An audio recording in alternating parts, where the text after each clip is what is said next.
మీరు మీ అభిమాన shows and serials TV కన్నా ముందు ఈటీవీ విన్ యాప్లో చూడండి. Download and subscribe to ETV win app. 99 రూపాయలు మాత్రమే.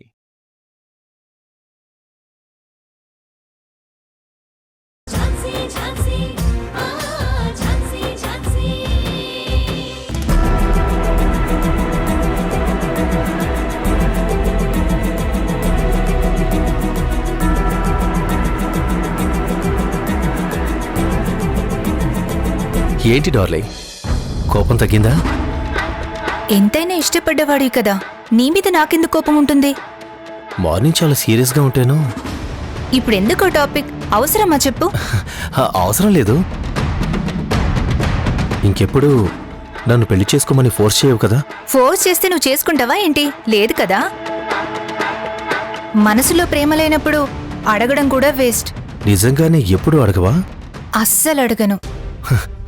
My sweet heart, thanks darling, నన్ను అర్థం చేసుకున్నందుకు. అయినా ఎంత రాత్రైనా కూడా నువ్వు ఇంకా వర్క్ చేస్తున్నావేంటి?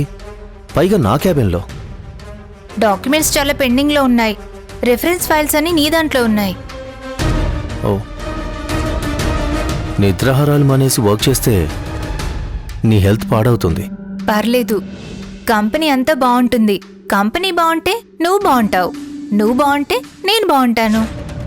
నువ్వు సూపర్ మంచి డార్లింగ్, అందుకే నువ్వుంటే నాకు చాలా ఇష్టం. ప్లీజ్ డిస్టర్బ్ చేయకు, నాకు చాలా వర్క్ ఉంది. సరే, త్వరగా కంప్లీట్ చేయి.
డాక్టర్,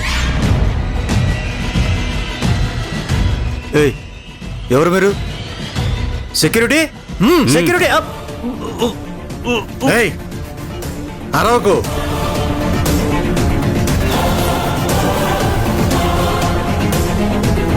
అవి ఝాన్సీ ఇచ్చిన డాక్యుమెంట్సేనా? అవును. ఆ డాక్యుమెంట్స్ చెక్ చేసావా? చేశాను. అవి ఒరిజినల్ డాక్యుమెంట్స్. అయితే అవి ఫేక్ డాక్యుమెంట్స్ అని రిపోర్ట్ రెడీ చేయండి. చూస్తారేంటి, త్వరగా రెడీ చేయండి. లేదు, నేను రిపోర్ట్స్ మార్చకూడదు. అయితే నీ ప్రాణాలు గాల్లో కలిసిపోతాయి. నా ప్రాణాలు పోయినా సరే నేను నా వృత్తికి ద్రోహం చేయలేను. Excellent doctor.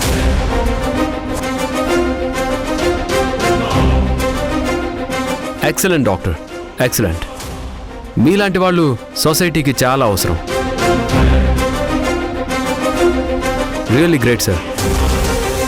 మీరు మీ ప్రాణానికన్నా వృత్తికే విలువిచ్చారు. రాయ్, ఆయన గొంతు మీద నుంచి కత్తి దించకపోతే మీ ప్రాణాలు గాల్లో కలిసిపోతాయి.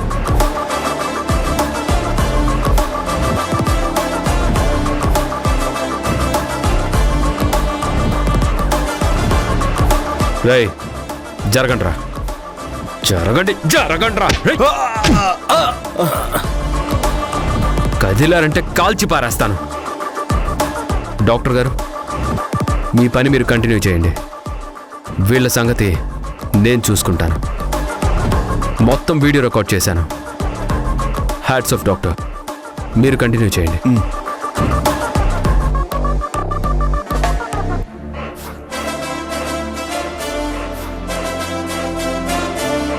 This documents are original.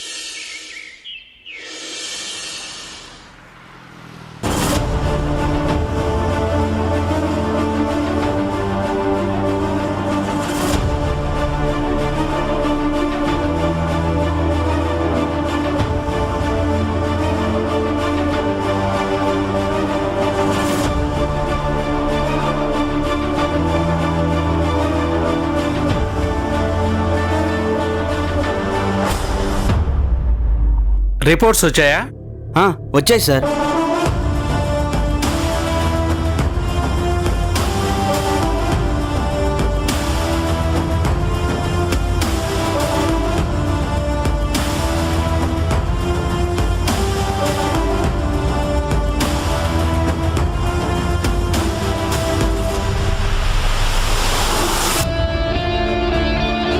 Mrinalini గారు, ఝాన్సీ గారు ప్రొడ్యూస్ చేసిన డాక్యుమెంట్స్ ఒరిజినల్స్ అని ప్రూవ్ అయింది.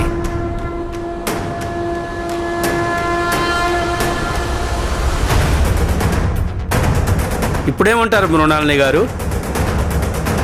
నో యువర్ ఆనర్, ఇందులో ఏదో తప్పు జరిగింది. నేనైతే కరెక్ట్గానే చదివాను. ఇంకెక్కడ తప్పు జరిగిందో మీరే చెప్పాలి. ఇందులో ఏ తప్పు లేదు యువర్ ఆనర్. ఏంటి మేడం, షాక్ అయ్యారా? దీనికే ఇలా షాక్ అయితే ఇక జరగబోయేది చూస్తే మీరు తట్టుకోలేరేమో. యువర్ ఆనర్, మృణాలిని గారు ఏదో తప్పు జరిగిందని కంగారు పడిపోతున్నారు. ఆవిడ కంగారు తీర్చడం కోసం ఇంకో సాక్ష్యం ప్రవేశపెట్టాలనుకుంటున్నాను. ఆ డాక్యుమెంట్స్ ఒరిజినల్వే అని ప్రూవ్ చేయడానికి నా దగ్గర లైవ్ ఎవిడెన్స్ కూడా ఉంది. మీరు పర్మిషన్ ఇస్తే సాక్షిని ప్రవేశపెడతాను. Permission granted. Manju,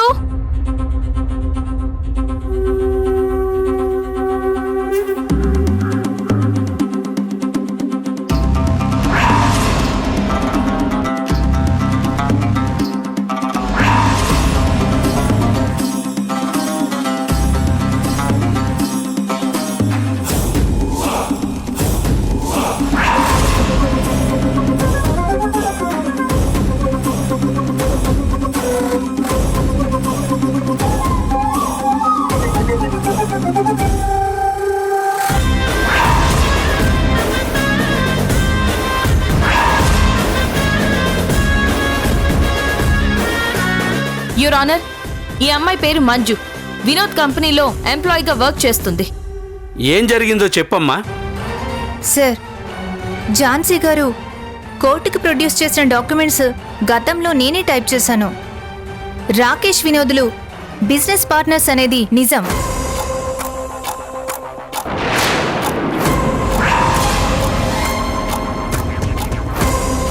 project success మీద ఇద్దరికీ షేర్ ఉంది. దానికి సాక్ష్యం నేనే సార్.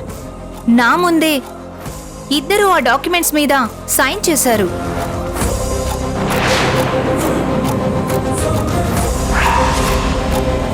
కానీ రాకేష్ చనిపోయాక వినోద్ డాక్యుమెంట్స్ మార్చేసి మోసం చేశాడు.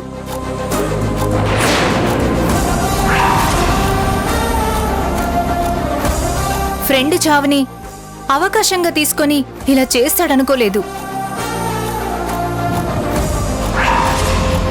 నో యువర్ ఆనర్, తన అబద్ధం చెప్తోంది. లేదు, నేను నిజమే చెప్తున్నా. ఇక ఆపుతావని నటన. మృణాలిని గారు, ఆ అమ్మాయి వినోద్ కంపెనీలో వర్క్ చేస్తోంది కదా, తన యజమాని మీద తనెందుకు అబద్ధపు సాక్ష్యం చెప్తుంది? తన సాక్ష్యం ఫేక్ యువర్ ఆనర్. దయచేసి మీరు నమ్మొద్దు. రౌడీలతో అటాక్ ప్లాన్ చేసుకున్నట్టే ఈ సాక్ష్యాన్ని కూడా ఝాన్సీ గారే ప్రీ ప్లాన్డ్ గా ప్రిపేర్ చేశారు. ఆ అమ్మాయికి డబ్బులు ఎరగా వేసి ఇదంతా చేస్తున్నారు. కానీ ఇప్పుడు డాక్యుమెంట్స్ ఒరిజినల్స్ అని తెలిసింది కదా. కావచ్చు యురానా, కానీ ఎక్కడో ఏదో జరిగింది. ఆ అమ్మాయి చెప్పింది కదా, డాక్యుమెంట్స్ నేనే టైప్ చేశానని. అది గతంలో చేసిందో ఇప్పుడు చేసిందో ఎవరికి తెలుసు?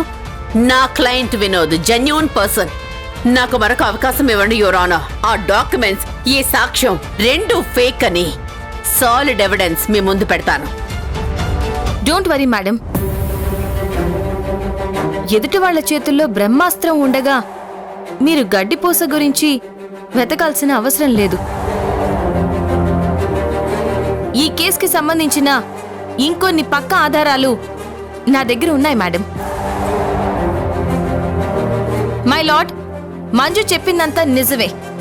కానీ ద గ్రేట్ లాయర్ మృణాలిని గారు సాటిస్ఫై అవ్వడం లేదు. ఈ సాక్షిని నేనే ప్రిపేర్ చేశానని అనుమానిస్తున్నారు. తన డౌట్లు క్లియర్ అవ్వడానికి నా దగ్గర ఇంకో ఎవిడెన్స్ కూడా ఉంది.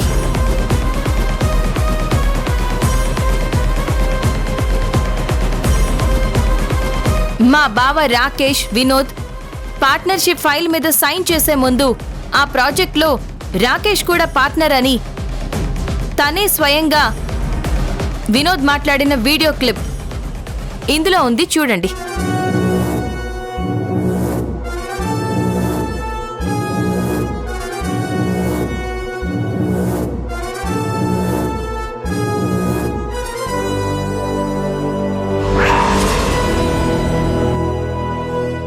ఎస్ రాకేష్, ఇక నుంచి ఈ ప్రాజెక్ట్లో నువ్వు కూడా పార్ట్నర్వి.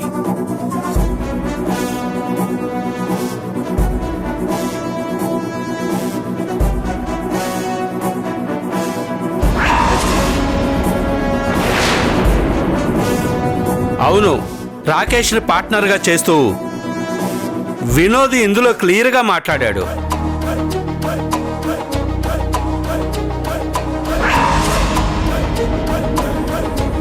అంతేకాదు మై లార్డ్, మీరు ఫోరెన్సిక్ ల్యాబ్కి పంపించిన డాక్యుమెంట్స్ని డాక్టర్తో ఫేక్ రిపోర్టుగా మార్పించడానికి ప్రయత్నించాడు ఈ వినోద్. ఒకసారి ఈ వీడియో చూడండి.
ఈ కేసు పూర్వాపరాలు పరిశీలించిన తరువాత రాకేష్, వినోదులు బిజినెస్ పార్ట్నర్స్ అని, ఇద్దరూ కలిసే ప్రాజెక్ట్ చేశారని నిరూపణ అయినందున రాకేష్కు రావాల్సిన 10 కోట్ల వాటా రాకేష్ పిల్లలకు వినోద్ ఇవ్వాలని కోర్టు నిర్ణయించడమైనది.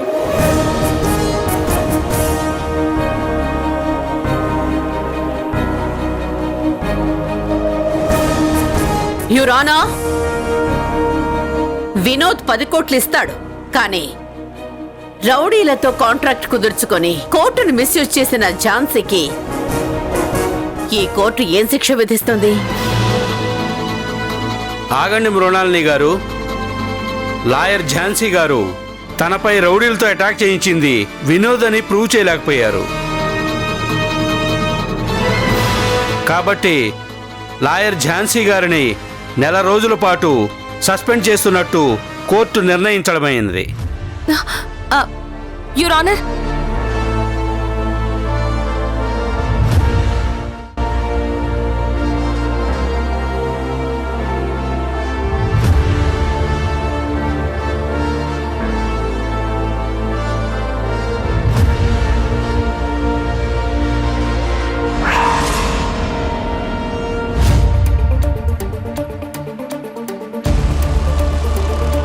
అసలు ఇదంతా చేయించింది నేను. మంజుని కలిసింది నేను. మంజుతో ఇలా చేయించింది నేను.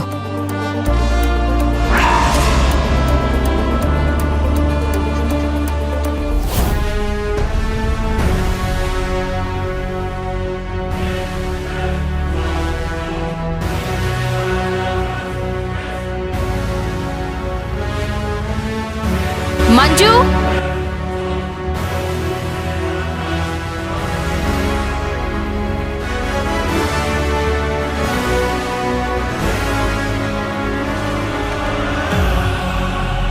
మేడం మీరేంటిక్కడ?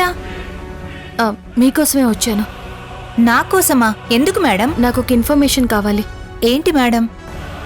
మా బావ రాకేష్, ఆ వినోద్ ఇద్దరూ కలిసి చేసిన ప్రాజెక్ట్ గురించి మాట్లాడాలి.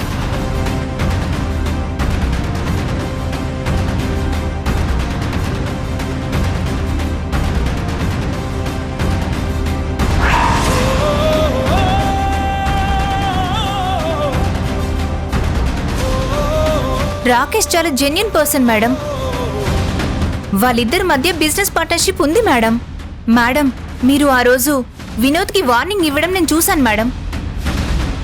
వాడిది చాలా బ్యాడ్ క్యారెక్టర్ మేడం. వాడి గురించి తెలియక నేనే వాడి మాయలో పడిపోయాను. వాడే నా జీవితం అనుకొని వాడు చెప్పిందల్లా చేశాను. కానీ నిజం తెలిసేసరికి నేను మోసపోయాను మేడం. అంతలా వాణ్ణి ఎలా నమ్మారు? రోజు న్యూస్లో వస్తూనే ఉంటుంది కదా, అమ్మాయిల మీద జరిగే దాడులు, అమ్మాయిలకి జరిగే అన్యాయాలు. ఆ టైంలో అవేవి అర్థం కావు మేడం.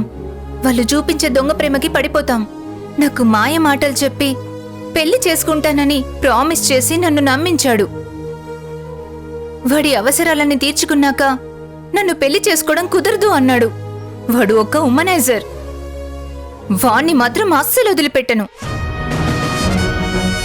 అవును, రాకేష్ కేసు కోర్టులో నడుస్తుంది కదా, ఏమైంది మేడం? వాయిదా పడింది. నాకు కొన్ని సాలిడ్ ఎవిడెన్సెస్ కావాలి.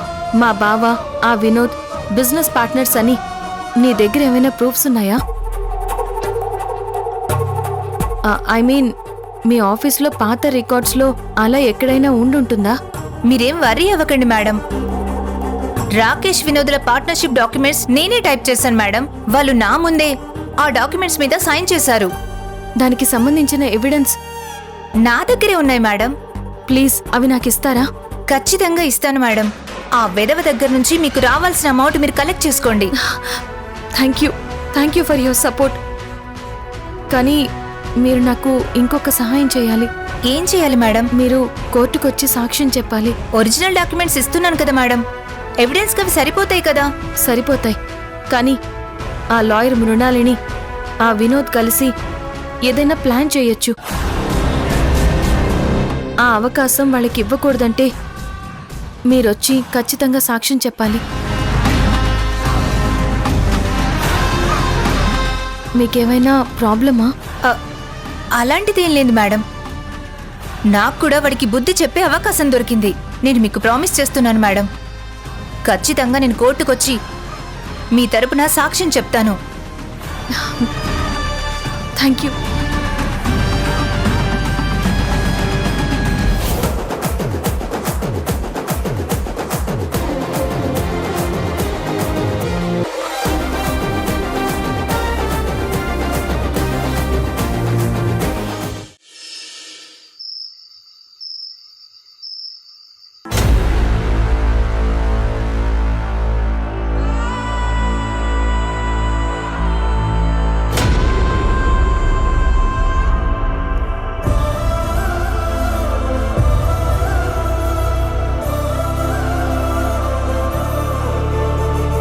ఝాన్సీ, అంత సీరియస్గా ఆలోచిస్తున్నావేంటి?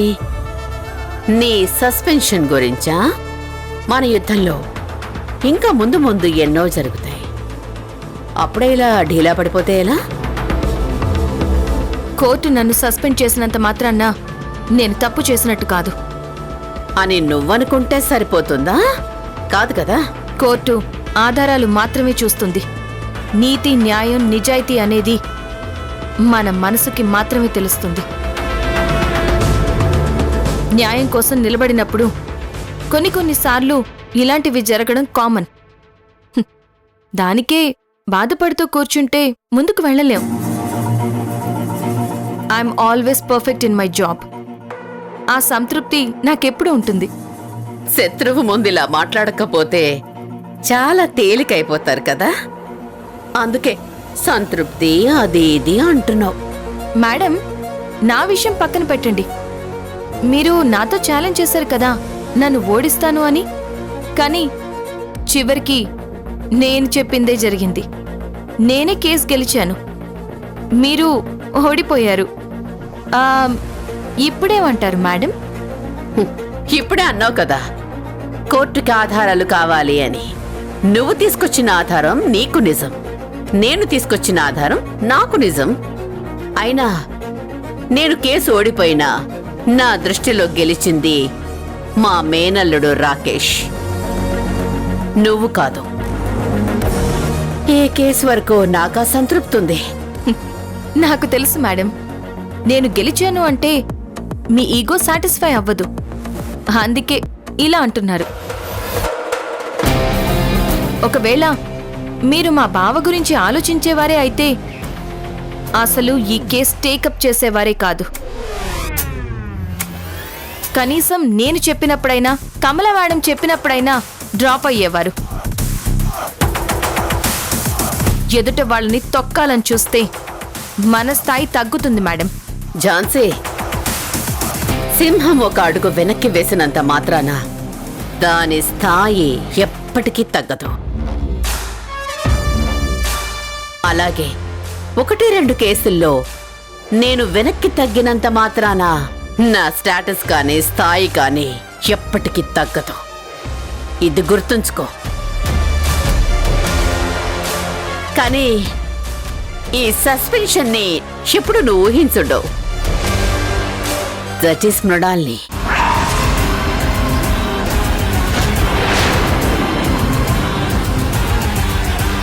ప్రేమ ఎప్పుడు పుడుతుందో, ఎలా పుడుతుందో, ఎవరి మీద పుడుతుందో మనం ఎవరం చెప్పలేం కదా.